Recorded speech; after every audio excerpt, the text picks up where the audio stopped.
Hi everyone, what if I told you that a $100 espresso machine might actually make a better coffee than a $2,000 machine? Sounds crazy, but in some cases it might just be true. Let's break it down. Today we are comparing a basic espresso machine to the Espresso Steel Duo, one of the most respected prosumer machines out there. We'll talk build quality, heat up time, performance with different roasts, and which one actually gives you a better shot. The cheap machine is generic and it's come under different brands, and although the design may differ, the internals are the same. It has a slim, narrow profile, and actually I like the aesthetics. The body is made out of plastic and very thin stainless steel, which is a plus. The pressure gauge has no digit readings, but it's still very useful. The portafilter is made out of aluminum.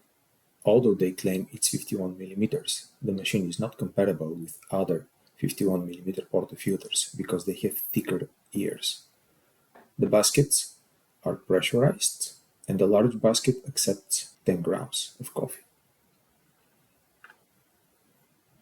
The machine has basic features and it can steam milk, but one of its most impressive features is that it warms up in just 28 seconds. The machine is bare bones. For example, when we look at the group head, the shower screen is the only metal piece. Once removed, it exposes a completely plastic structure. Everything is plastic. When we look inside, the situation is not much different. Just look. It is empty. There is no metal. Everything is plastic, plus the thermal block here. But the remaining part are very basic. The group head is transparent. You can see the gasket that isolates the portafilter. There is no thermal mass to heat the temperature. Actually, this machine and the portafilter never ever get hot, ever. I already reviewed the espresso in my previous video, but briefly. You get very precise temperature control. It has a professional no-burst steam wand. It has pre-infusion settings. It has volumetric programming and time programming. It has dual heating elements, thermal blocks, one for espresso, brewing, one for steaming. It's made out of metal, very precise machining. This machine is light, a few pounds, can lift the whole thing with one hand. And this is maybe 30 pounds.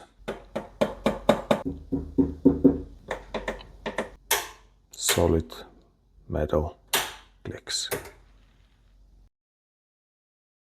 Now, here is where it gets interesting. If you love light roasts, the espresso wins hands down. Light roasts need higher brew temperature to pull out those bright floral and fruity notes. The espresso keeps the temperature super stable, perfect for dialing in complex flavors.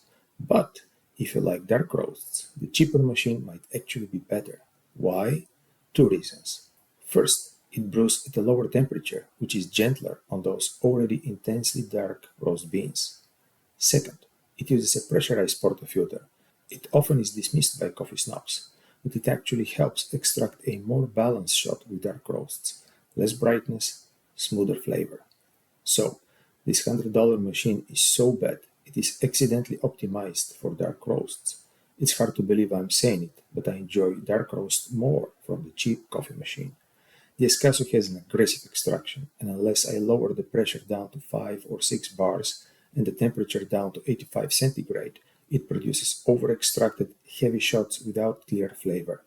But again, that's my taste. I favor light roasts with brightness, and I cannot tolerate over-extraction.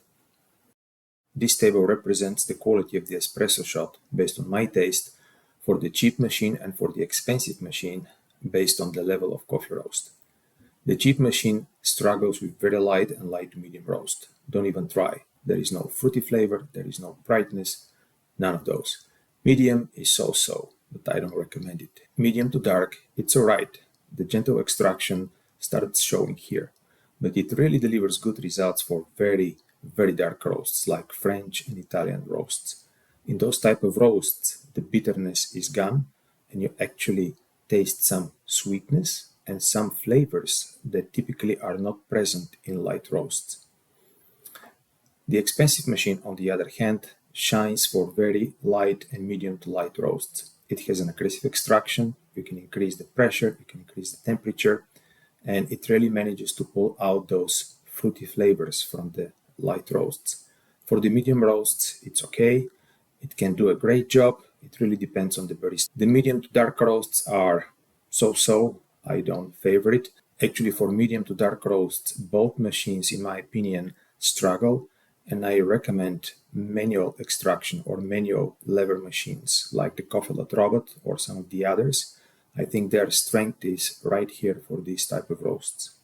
For very dark roasts, I do not like the expensive machine. All the shots are over extracted, the bitterness is present, and I can get close to a good shot if I lower the pressure down to 5 6 bars, the temperature to 85 centigrade, pull a ratio 1 to 3, even 1 to 4, and really go fast for about 20 seconds.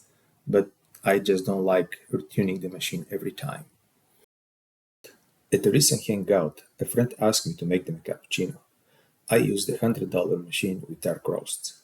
They took a sip, smiled, and started raving about how good my espresso was. When I told them the cappuccino actually came from the cheap machine, you had to see the look at their faces. Total disbelief. So yeah, we need to be realistic and honest here. Gear matters, but not as much as we sometimes think. So, what's the verdict? If you want a fast, easy way to brew dark roast without any fuss, then the $100 machine is surprisingly good. Get it.